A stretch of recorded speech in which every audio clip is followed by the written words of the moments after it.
Micaela. Kunyari, kumanta ako ng ABCD, yung alphabet.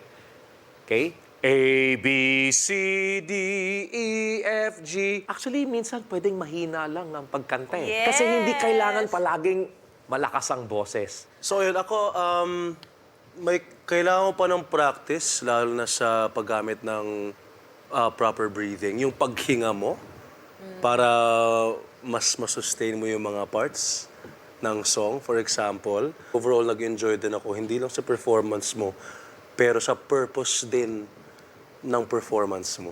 My mom had cancer, but sadly, she passed from that. Kasi nung sa amin, stage 4 na namin nalaman.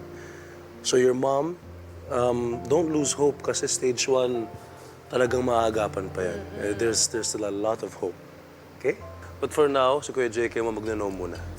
For me, because I enjoyed your performance, it's a yes. Para sa akin, yes!